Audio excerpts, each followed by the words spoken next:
Selamat pagi para pemirsa, para pecinta budaya dimanapun Anda berada.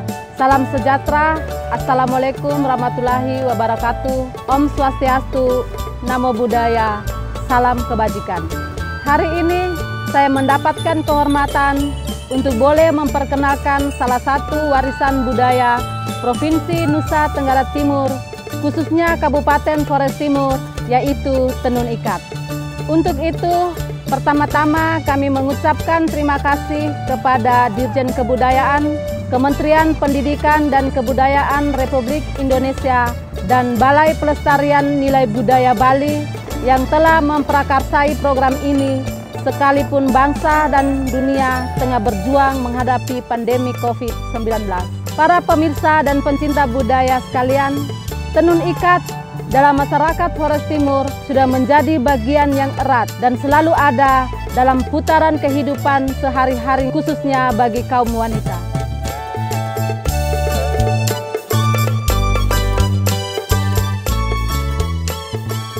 Dengan keragaman klan atau suku dan kampung di Flores Timur, setiap tenun ikat Flores Timur mewakili keragaman tradisi dan budaya keseharian masyarakatnya masing-masing. Hal ini dapat dilihat dari motif dan teknik yang berbeda antara satu klan atau suku dengan klan lainnya. Untuk etnis Lama Holot, yaitu etnis yang dominan yang berada di Kabupaten Flores Timur, terdapat motif-motif khusus yang dipakai hanya untuk klan tertentu saja. Tenun ikat pada akhirnya bukanlah semata sebuah kain, namun juga menjadi simbol status, kekayaan, kekuasaan, dan martabat. Oleh sebab itu, berbagai motif tenun ikat diciptakan begitu unik, khusus, dan syarat lambang. Dalam setiap lembar kain tenun ikat, motif menjadi tidak hanya sekedar gambar dan hiasan. Motif mempunyai makna dan fungsi yang sangat dalam dan menjadi bentuk pengejawantahan dari sebuah lambang etnis, fungsi, religius, ritual adat, doa, hingga makna khusus lain yang dikaitkan dengan siklus kehidupan. Bahkan terdapat beberapa motif pada kain tenun ikat disertai teknis proses pembuatan dan asalnya yang kemudian dianggap mempunyai kekuatan magik tertentu dan penggunaannya hanya boleh dalam ritual adat dan oleh pemangku adat. Motif-motif tenun ikat pada akhirnya menjadi sebuah identitas kuat dari masing-masing masyarakat. Sekilas memang nampak sama, namun bagi masyarakat Flores Timur adalah mudah membedakan motif tenun ikat dari Adonarah dengan Solor, tenun ikat dari Waibalun dengan Baipito, tenun ikat dari Leolema dan Lewokluo, dan lain sebagainya. Nah, para pemirsa dan pencinta budaya sekalian, kali ini saya secara khusus membahas tentang Kriot Kinge, salah satu jenis tenun ikat Flores Timur yang menjadi ciri khas tenun ikat pada desa Lewokluo.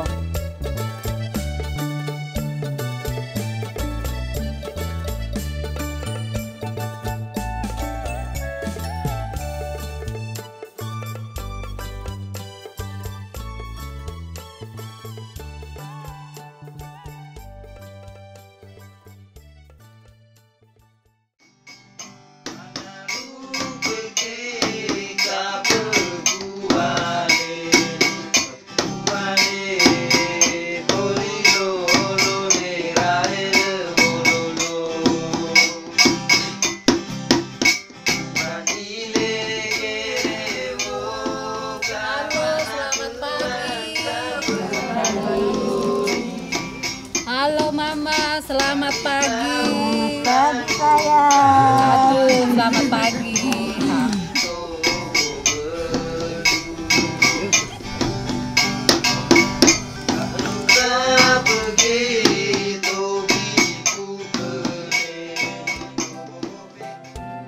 Yang menjadi menarik dari tenun ikat Kriot Kinge ini adalah selain memiliki motif yang khas dan unik, juga memiliki tambahan aksesoris berupa sematan siput-siput kecil yang oleh masyarakat lokal disebut kinge.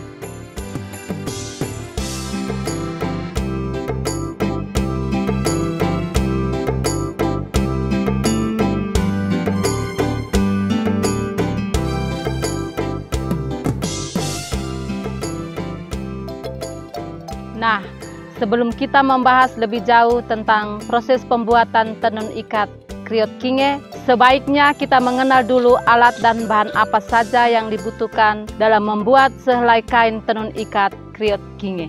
Yang pertama adalah alat. Menalok adalah alat untuk memisahkan serat dan biji kapas.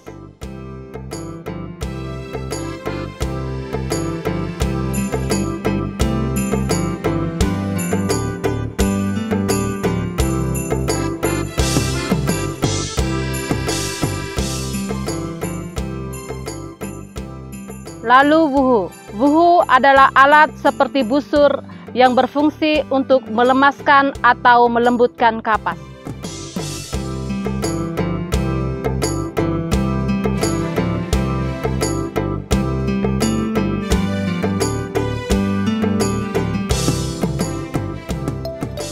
Berikutnya adalah kenate. Kenate adalah alat pembetot busur pelemas kapas.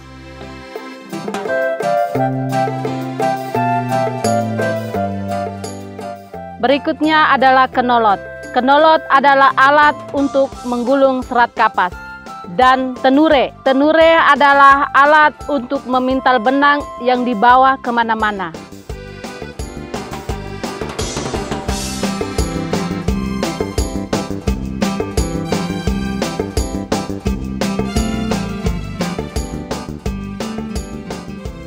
Selanjutnya mute.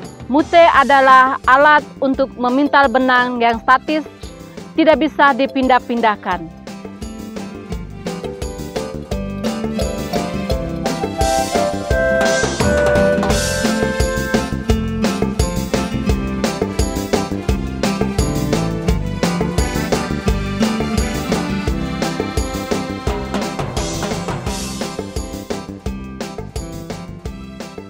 Dan berikutnya menue. Menue adalah alat untuk menggulung benang.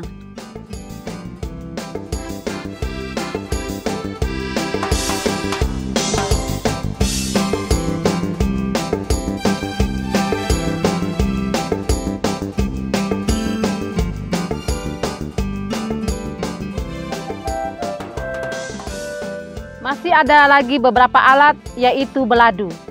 Beladu adalah alat untuk merentangkan benang.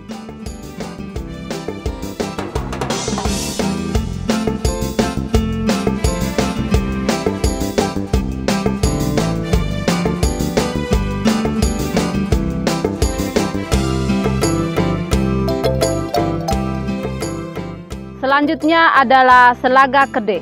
Selaga kede adalah alat untuk merentangkan benang yang diikat membentuk motif.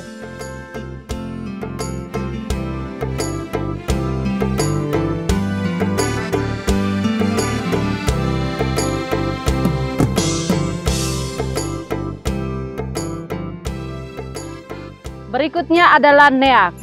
Neak adalah wadah dari batok kelapa, tempat menampung gulungan benang saat melakukan perentangan benang. Berikut lagi adalah ketebuk. Ketebuk adalah tali yang digunakan mengikat benang untuk motif.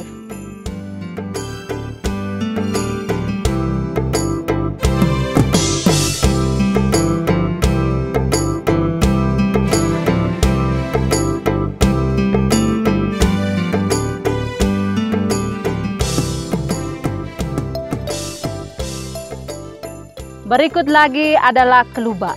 Kelubah adalah wadah dari tanah liat untuk menampung pewarna. Selanjutnya kelah.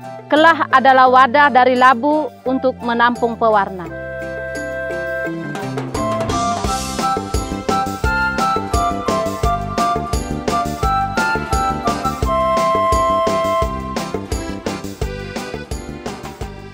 Dan berikutnya adalah selaga bele. Selaga bele adalah alat untuk merentangkan benang untuk diperiksa dan disusun motifnya. Dan yang terakhir adalah tenane kedaya. Tenane kedaya adalah alat menenun, dan tenane kedaya juga terdiri dari beberapa bagian, yaitu yang pertama tenane. Tenane adalah alat dari kayu, tempat penambatan benang di bagian depan penenun.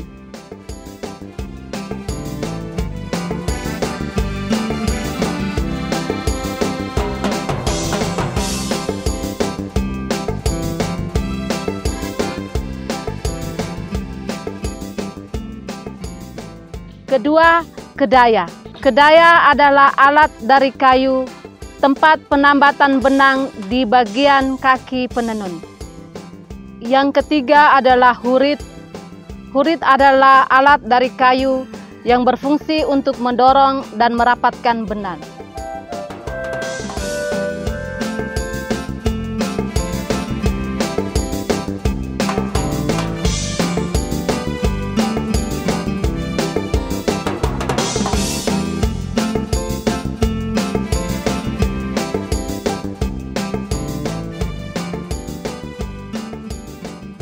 Yang keempat, wulo.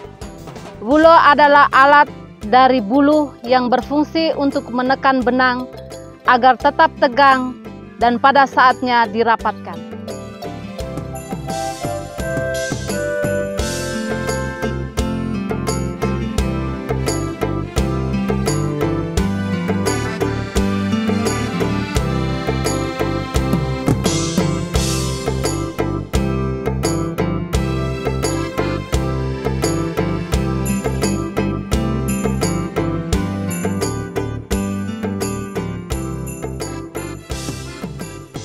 Yang kelima adalah gurung.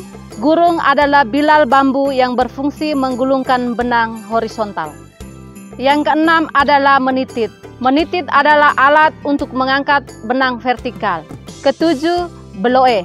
Beloe adalah alat dari kayu untuk menggulungkan benang vertikal.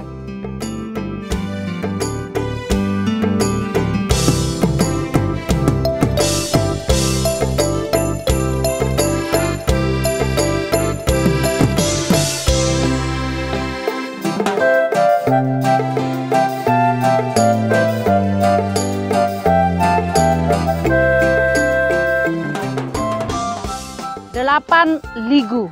Ligu adalah anyaman lontar yang berfungsi sebagai penegang benang yang diletakkan di belakang penenun sebagai sandaran dan dikaitkannya ke tenane. Dan yang kesembilan adalah nubu. Nubu adalah alat dari rautan pelepah enau yang berfungsi sebagai pengatur jarak benang dan penegang benang. Kesepuluh adalah matil. Matil adalah rangka kayu untuk meletakkan peralatan tenun, yaitu tenane kedaya. Dan yang terakhir adalah nugi. Nugi adalah alat duri landak yang berfungsi untuk pencungkil benang.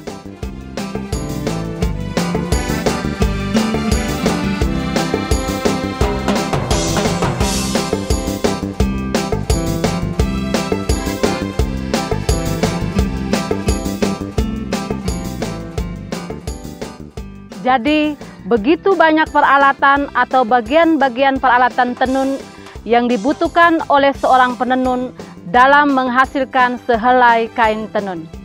Alat-alat ini disimpan dan dijaga secara baik karena sudah menjadi bagian tak terpisahkan dari kehidupan sehari-hari wanita Flores Timur.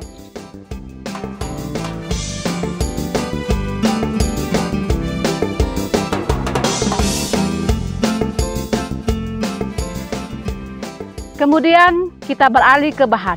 Bahan-bahan yang dibutuhkan dalam menenun adalah yang pertama, kapek. Kapek adalah kapas atau benang.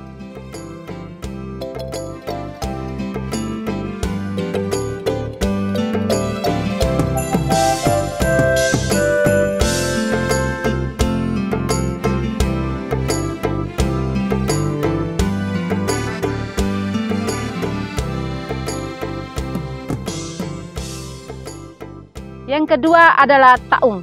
Taung adalah pewarna nila. Ketiga, kelore. Kelore adalah pewarna merah maron. Yang keempat adalah pehade. Pehade adalah sejenis daun lokal yang berfungsi memekatkan warna nila. Yang kelima adalah kuma. Kuma adalah kunyit untuk pewarna kuning.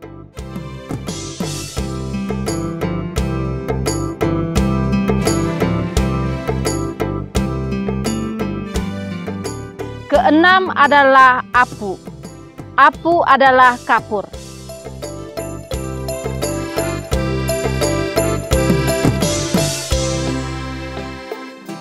Dan yang ketujuh adalah lou.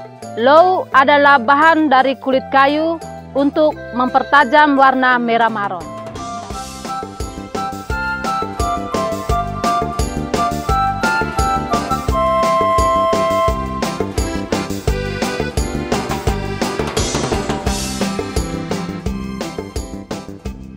Kedelapan adalah tobi. Tobi adalah biji asam yang berfungsi menguatkan dan merapikan benang yang sudah diwarnai.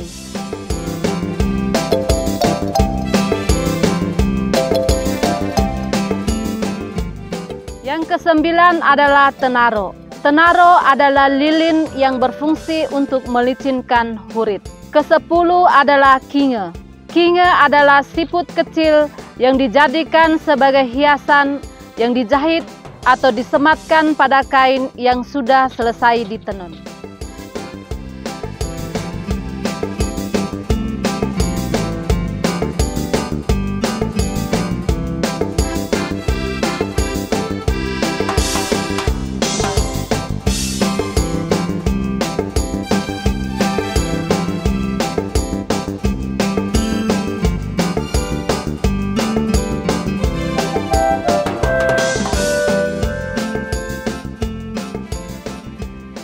Para pemirsa dan pencinta budaya sekalian, itulah beberapa bahan yang dibutuhkan oleh seorang penenun, yang mana semuanya adalah bahan-bahan lokal yang bisa diperoleh di alam Flores Timur.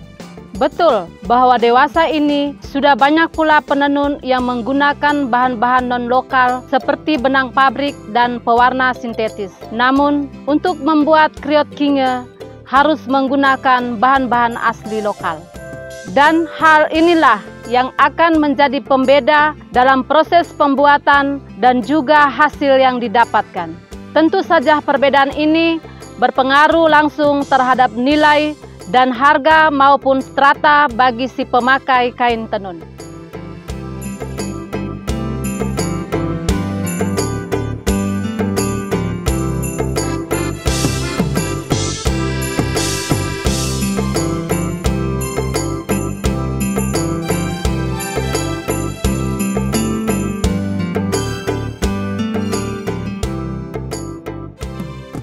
Baiklah, setelah kita mengetahui tentang alat dan bahan, kita lanjut kepada proses pembuatan kain tenun kriot kinge.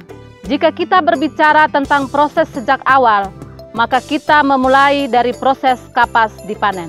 Yang pertama setelah kapas dipanen, yaitu balok kapek. Balok kapek adalah proses memisahkan serat dan biji kapas.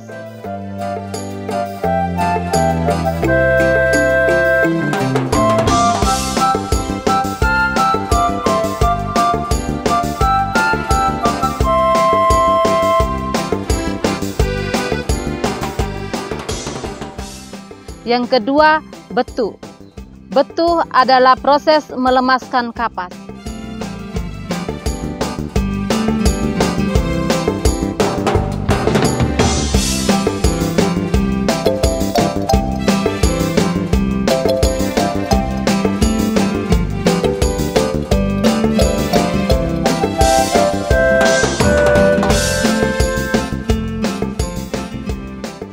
Ketiga, golot.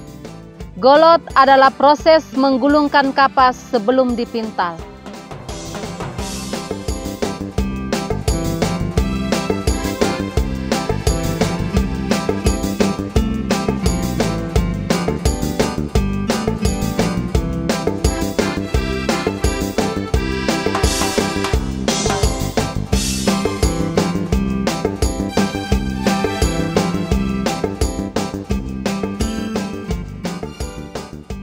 Yang keempat adalah pute ture. Pute ture adalah proses memintal benang yang menggunakan tenure dan mute.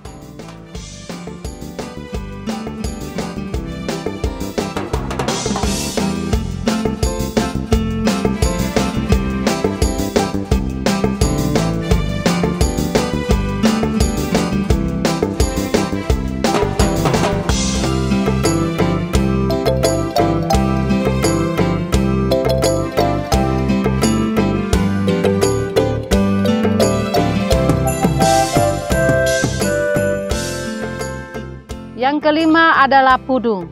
Pudung adalah proses menggulungkan benang yang sudah dipintal.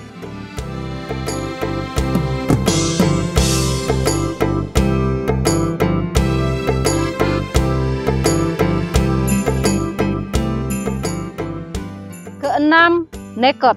Nekot adalah proses merentangkan benang.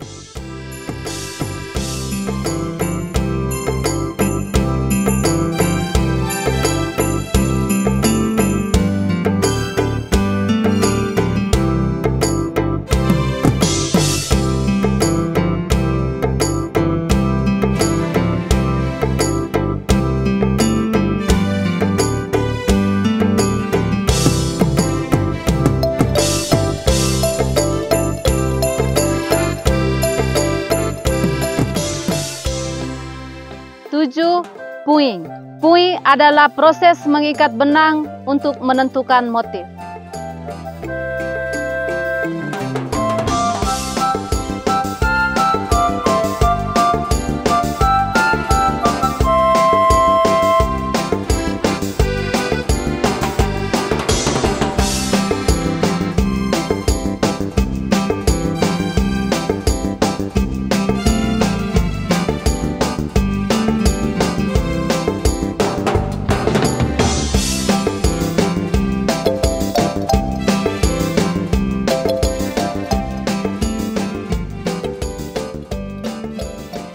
Yang kedelapan adalah ame. Ame adalah proses pencelupan benang ke dalam zat pewarna. Proses ini diawali dengan warna nila, kemudian warna-warna lainnya. Untuk membuat warna nila lebih pekat, biasanya ditambahkan dengan sejenis daun yang oleh orang lokal disebut pahade.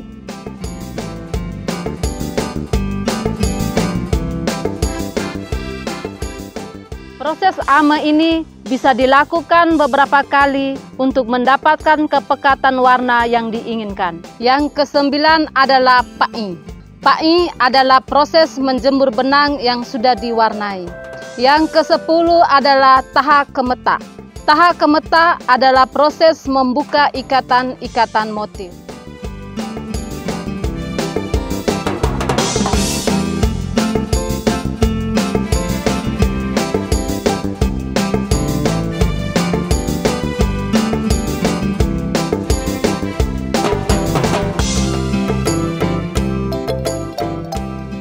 Kesebelas, bewar. Bewar adalah proses menggelar benang untuk menyusun dan memeriksa keakuratan motif.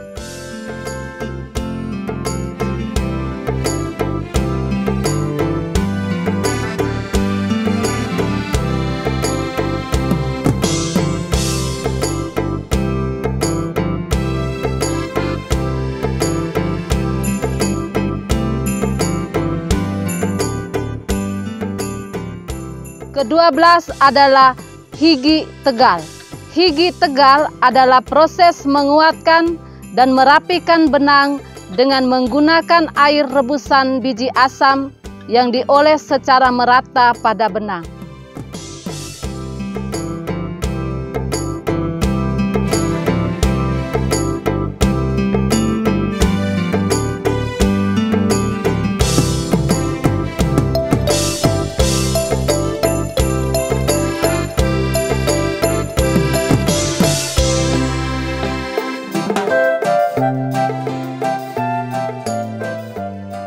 Yang ke-13 adalah neket.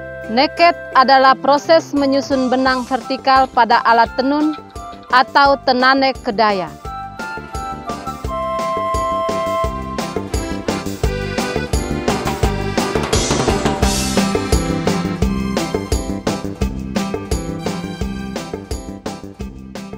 Ke-14 adalah tane. Tane adalah proses menenun. Pada saat menenunlah, benang-benang horizontal diletakkan atau diselipkan secara selang-seling dengan benang-benang yang vertikal.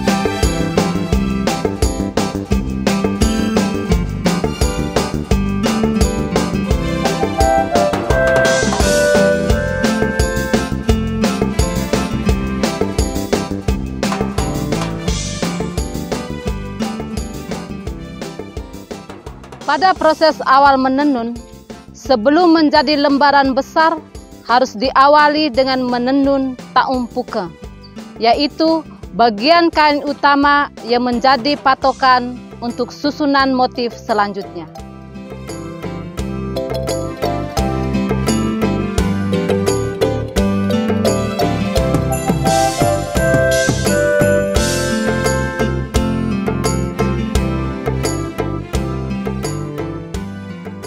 Kemudian, proses menenun berlanjut hingga menghasilkan selembar kain seukuran 120 cm x 160 cm yang merupakan ukuran standar untuk dijadikan sebuah sarung.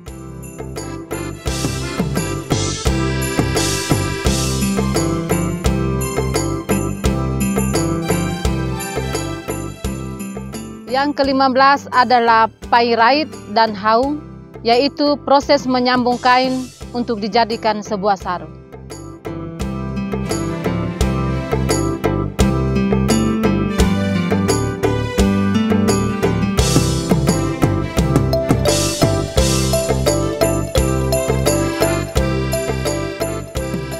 Dan yang terakhir adalah beting kinge. Beting kinge adalah proses penyematan siput kecil ke kain sebagai hiasan. Nah, hal yang menarik dari proses terakhir ini adalah hanya orang-orang khusus atau tertentu saja yang bisa dipercayakan untuk mencari dan memilih siput-siput kecil yang disebut kinge. Siput-siput kecil ini kemudian digosok atau dipecahkan secara hati-hati dan teliti agar bisa menghasilkan 2 buah lubang yang berfungsi sebagai tempat masuknya benang pada saat proses penyematan di atas kain.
Para pemirsa dan pencinta budaya sekalian, untuk menghasilkan sehelai kain tenun kriot kinge, penenun membutuhkan waktu sekitar 10-14 hari.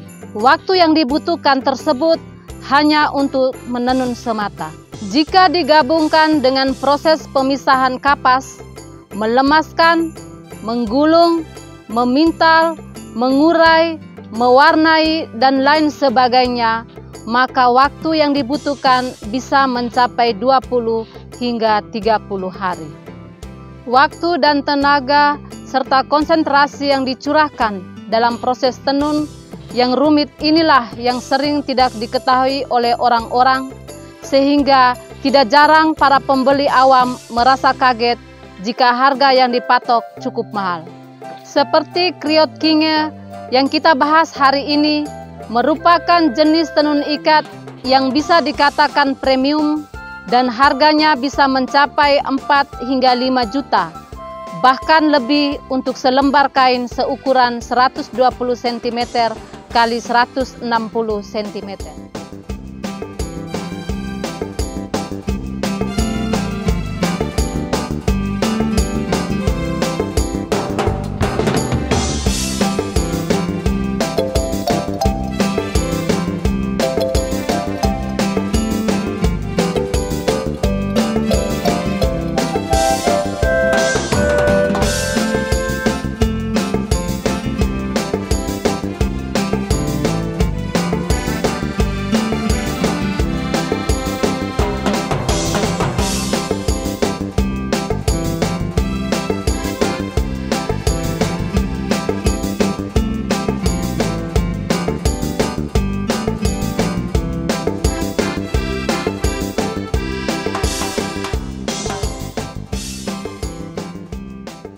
Para pemirsa dan pencinta budaya sekalian, sebelum kita akhiri perjumpaan kita kali ini, saya ingin menjelaskan beberapa jenis motif yang biasa digunakan dalam membuat tenun ikat Kriot Kinge. Motif-motif yang digunakan pada tenun ikat Kriot Kinge melambangkan simbol-simbol kepercayaan animisme dan dinamisme masyarakat Flores Timur di masa lampau. Sedangkan motif-motif yang lebih modern biasanya sudah mengalami perubahan dan didominasi oleh ornamen bunga, garis, bentuk hati, dan parang.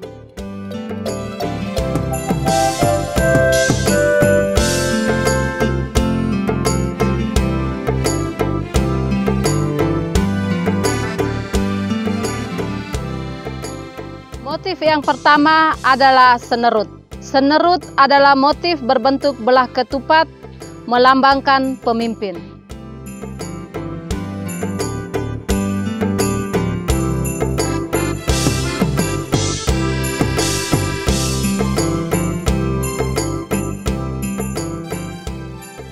Yang kedua, pemet. Pemet adalah motif berbentuk kotak-kotak kecil yang mengapiti motif senerut, melambangkan rakyat.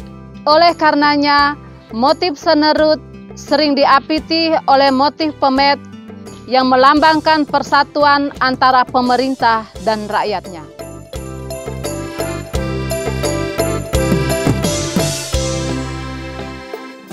Yang ketiga adalah motif kimataing. Motif kimataing merupakan motif berbentuk garis-garis tebal sejumlah 3 ikat motif, melambangkan daratan dan gunung di mana tempat manusia hidup, bercocok tanam, dan berburu.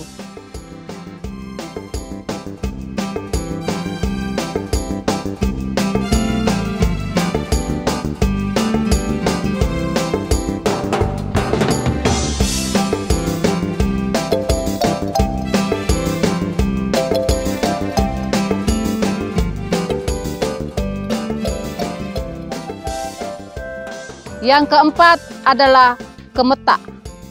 Kemetah adalah motif berbentuk garis-garis kecil, melambangkan laut yang bermakna selain masyarakat Flores Timur hidup dari bertani, juga sebagai nelayan yang menjadi mata pencaharian sekunder. Yang kelima adalah mowak bele. Mowak bele adalah motif berbentuk ketupat kecil, bersambung-sambung yang terdiri dari 19, 23, dan 25 ikat motif. Motif ini melambangkan pemimpin utama dan hanya boleh dipakai oleh suku-suku atau klan asli dalam struktur masyarakat Lewok Luo. Dan yang keenam adalah mowak keni. Mowak keni adalah motif berbentuk ketupat-ketupat kecil yang bersambung yang terdiri dari 3, 5, 7, dan 9 ikat motif. Motif ini melambangkan suku atau klan yang datang kemudian dalam struktur masyarakat Lewok Luo. Semua motif tadi sebenarnya motif yang terdapat pada tubuh ule age, yaitu sejenis ulat bulu yang bercorak dan berwarna-warni. Ulat ini menjadi mitos animisme dan dinamisme dalam kepercayaan asli orang Lewok Luo di masa lampau. Sehingga motif-motif ini sering juga disebut sebagai mowak ule age. Mowak berarti motif. Dalam perkembangannya, motif-motif pada Kriot Kinge menjadi lebih beragam dan variatif, tetapi motif-motif utama dan asli adalah 6 motif yang telah kita bahas tadi. Untuk diketahui juga bahwa motif-motif yang digunakan pada Kriot Kinge adalah motif-motif yang sama yang digunakan pada ukiran sandaran kayu rumah adat Korke Lewok Luo. Disinilah simbol keseimbangan dan kesetaraan antara laki-laki dan perempuan Flores Timur dalam kehidupan sehari-hari. Para pria bekerja di ladang dan membangun rumah, sedangkan para wanita mengurus dan memperindah rumah dengan menenun. Para pemirsa dan pencinta budaya sekalian, demikianlah runutan proses pembuatan tenun ikat kriot kinge yang bisa kami bagikan dalam kesempatan kali ini. Semoga bermanfaat dan saya mengajak generasi muda Indonesia pada umumnya dan Flores Timur pada khususnya. Mari kita lestarikan budaya kita melalui belajar tentang warisan budaya dan nilai-nilai yang terkandung di dalamnya. Semoga dengan belajar kita semakin mencintai budaya kita sendiri dan tergerak untuk menjaga dan melestarikannya sebagai identitas dan kebanggaan bangsa kita sendiri. Di penghujung perjumpaan kita kali ini, kami mengajak sahabat-sahabat sekalian untuk boleh berkunjung ke daerah kami, menyaksikan dari dekat keindahan alam Flores Timur dan keragaman budaya serta pesona kriot kinge, kebanggaan masyarakat Flores Timur. Terima kasih dan sampai jumpa dalam kesempatan berikutnya. Ayo ke Flores Timur, tanah 1000 ritus.